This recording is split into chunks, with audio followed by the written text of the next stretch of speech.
श्री राधे, जय जय श्री राम।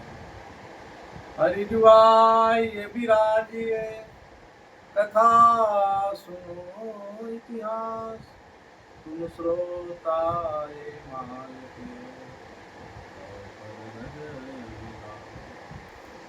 भक्तमाल के श्रोता भगवान है। उसमें कह रहे हैं हरिद्वार विराजिए कथा सुनो इतिहास, तुम श्रोताए मान के तो पद रज। भगवान वो अपने भक्तों का कथा बड़ा प्रिय लगता है। हम आज एक भक्त हुए परमेष्ठी जी, जगन्नाथ जी के भक्त होते हैं, राम जी के, कृष्ण जी के, इस तरह से भक्त हुए जगन्नाथ जी के। आप दिल्ली में रहते, वैष्णव परिवार से थे, उनके माता पिता भी जगन्नाथ जी का भक्त, आप भी जगन्नाथ जी के प्रति बड़ा अन्य भाव। भगवान के भक्ति हो तो कहा गया है हरि व्यापक सर्वत्र समाना, प्रेम से प्रकट हुई जाना। तो परमेष्ठी जी के लिए भगवान जेल में भी आ गए। भक्ति हो तो भैया आप जेल में हो, चाहे दिल्ली में हो, चाहे बम्बई में, कहीं भी हो, पुकारो तो भगवान सर्वत्र है। बस प्रेम की आवश्यकता है। परमेष्ठी जी आप नाई कह रहा हूँ, दर्जी का काम आप करते। दर्जी मतलब कपड़ा बनाने का काम, और दर्जी भी अच्छे वाले अच्छे कपड़ा बनाते, उनका नाम था। तो जो उस समय का शासक, मुस्लिम शासक थे, उनका नाम सुना उन्होंने परमेष्ठी जी को। परमेष्ठी जी के पास अपने सिपाहियों को भेजा, बोला भाई ये कपड़ा है, कपड़ा से तकिया बनाना है। वो तकिया ऐसा तकिया बने जिसमें सिलाई न दिखे, धागा न दिखे, उनको ही बोलना। सिपाही लोग परमेष्ठी जी के पास लेके आए, महाराज ये तकिया बनाना है, महाराज का आदेश है, जिसमें सिलाई न दिखे, धागा न दिखे, ठीक है बनाएंगे। लेकिन कपड़ा इतना सुंदर था रेशमी का, उस कपड़ा को देख उनके मन में आया, ये तो इसका तकिया, इस कपड़े का सेवा तो जगन्नाथ जी में लगना चाहिए। लेकिन सोने भाई राजा है, राजा ने कैसे कपड़ा, राजा नाराज हो जाए। उसी समय रथ यात्रा का समय चल रहा था, और वो जगन्नाथ जी का मानसिक सेवा करते थे। मानसिक सेवा में उन्होंने देखा जगन्नाथ जी श्री मंदिर से अपने बहन सुभद्रा और भाई बलराम जी के साथ नगर भ्रमण करने के लिए रथ यात्रा, मतलब श्री मंदिर से श्री गुंडिजा मंदिर की तरफ जाने के लिए निकल रहे हैं। जब ही जगन्नाथ जी के रथ पे जगन्नाथ जी सवार हुए, उस समय तकिया फट गया। ये ध्यान में देख रहे हैं परमेष्ठी जी, ध्यान में यहीं से दिल्ली से बैठे बैठे भगवान जगन्नाथ जी का चिंतन कर रहे हैं। तकिया फटा, हरे राम राम, तकिया फट गया। तो जो उन्होंने तकिया बनाया था मुसलमान शासक के लिए, वो तकिया मानसिक में ही जगन्नाथ जी को समर्पित कर दिया। और उन्होंने मानसिक में जगन्नाथ जी को समर्पित किया और जगन्नाथ जी को जब उनका सेवा पूजा पूरा हो गया तो आँख खोले, देखे तकिया नहीं है। दूसरे दिन ही सिपाही लोग तकिया लेने आ गए, बोले महाराज तकिया बन गया हुआ दीजिए, महाराज ने मंगाया है। उसने कहा भैया तकिया देखिए, ऐसे कैसे, मतलब उन्होंने समझाया सिपाहियों को, वो माने नहीं। तो सिपाही लोग परमेष्ठी जी को पकड़ के ले गए, तुम महाराज जी के पास आ गए, नहीं तो महाराज जी हमको दंडित करेंगे। परमेष्ठी जी बोले ठीक है भाई, हमको कोई गलत जगह थोड़ी दी है, भगवान की सेवा में दिए है ना, राजा को बता देंगे और क्या देंगे, हमारे प्रभु से कोई बड़ा थोड़ी है। क्योंकि जगन्नाथ जी को किसी चीज का सेवा में, किसी वस्तु की सेवा में अर्पित हो जाए, इससे बड़ा क्या हो सकता है। तो समझ रहे हैं जगन्नाथ जी हमारे हैं, उनकी सेवा में हमारा जीवन सफल हो गया, इसका भी जीवन सफल होना चाहिए। इसकी वस्तु थी, सिपाही लोग ले गए। सिपाही से परमेश्वर जी ने सारी बात जो थी कहा, महाराज उनको ध्यान में बैठे हुए थे। उसी समय भगवान जगन्नाथ जी का तकिया फट गई, हमने मानसिक में समर्पित कर दिया, वो तकिया वहीं चली गई।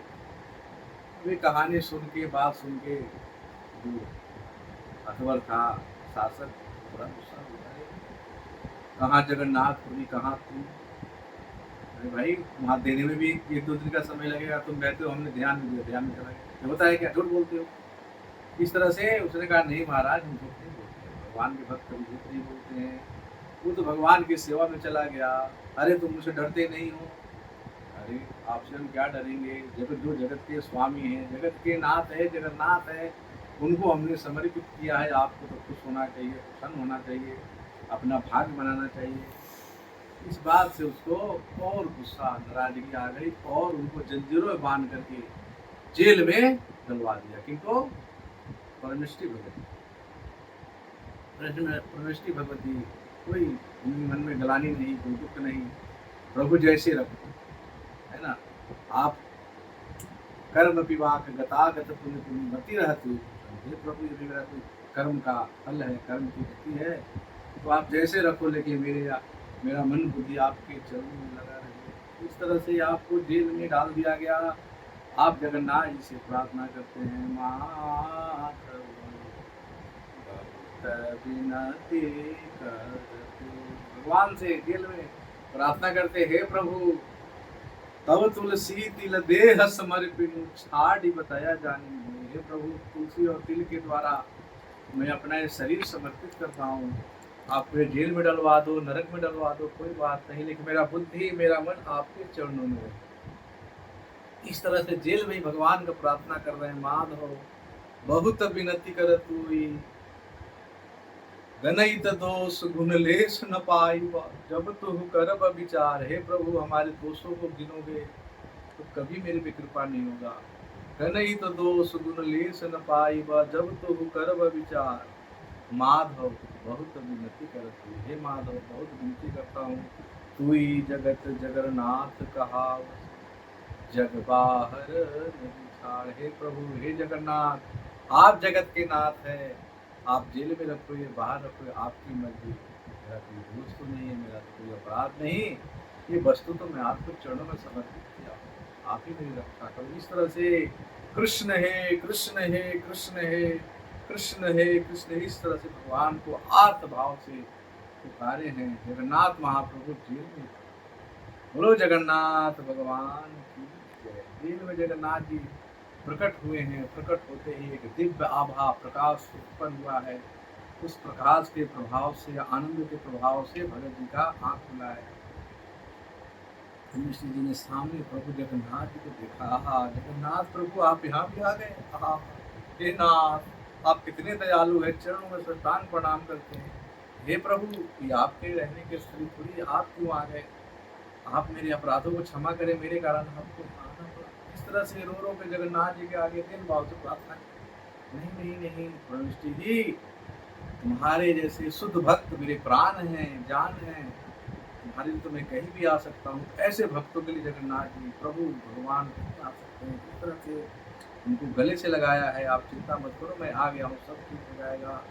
इस तरह से जगन्नाथ जी वहां से गए हैं और राजा के सपनों में उसको कोड़े से मारे। अरे दुष्ट, मेरे भक्त को देने बंद करता है, तेरा सलमुन नाश और तेरे पूरे परिवार को नाश कर दूंगा, वंश को भी नष्ट कर दूंगा। मेरे भक्त को अभी जाके छोड़ और सम्मान कर, उनका शिष्यत्व गारण कर, नहीं तो तेरा खैर नहीं है। इस तरह से जब जगन्नाथ जी के कोड़ा पड़ा है, एकदम से भयभीत होकर राजा उठा, कौन कौन, उस भगत को उन्होंने बंद किया। अरे मेरा भ्रम तो नहीं है, लेकिन उन्होंने देखा तो उनके शरीर पे कोड़े का चिन्ह है। राम राम, उनका शरीर दर्द हो रहा है। फटाफट उठा है मुस्लिम शासक राजा, उठा है अपने सिपाहियों को लेके परमेष्टि जी के पास गया, साष्टांग प्रणाम किया। हे भगतराज, आप मेरे को क्षमा कर दीजिए, मेरे अपराधों को, मेरी गलती हो गया, आपने जो किया बहुत अच्छा किया, लेकिन मैं समझ नहीं पाया, आप इतने बड़े फकीर हैं, इतने बड़े हैं, संत है, मैं समझ नहीं। इस तरह से उन्होंने क्षमा याचना के लिए राजा, कोई बात नहीं, गलती हो जाती है। इस तरह से उस राजा ने परमेष्टि जी को हाथी में बैठा के और खुद नीचे बैठ के उनका स्वागत किया है। भक्त का भगवान मान बढ़ाते, अगर भक्ति है तो भगवान कहीं नहीं है। इसलिए कर्म विवाक कथागत पुण्य पुण्य मति रहती है। इसलिए हे जगन्नाथ, मेरी मति बुद्धि इंद्रिया किस चोटों में लगे रहे, यही हमारी प्रार्थना है। हे प्रभु, जन्म जन्म से हम भटक रहे हैं, इस भटकन को दूर कीजिए, अपने चरणों की सेवा में लगाइए। हम उनको इसी तरह से भाव प्रेम से जहाँ है जैसे हैं, जगन्नाथ प्रभु को, अपने इष्ट देव को पुकारना चाहिए भाव से कम दिन में 2 मिनट के लिए, 4 मिनट के लिए, हे गुरुदेव, हे महाप्रभु जी, हे गौर सुंदर, हे जगन्नाथ, कर कृपा होगी, मैं ऐसे भटकता रहूंगा। ऐसी आर्त भाव से प्रार्थना करेंगे तो प्रभु नित्य हमारे भाव को प्रेम को सुनेंगे और हमको कृपा होगी और जन्म जन्म के दुख कष्ट नहीं दिखेंगे। बोलो जगन्नाथ भगवान की जय। हरे कृष्णा कृष्णा कृष्णा हरे हरे, हरे राम राम राम। जय जगन्नाथ।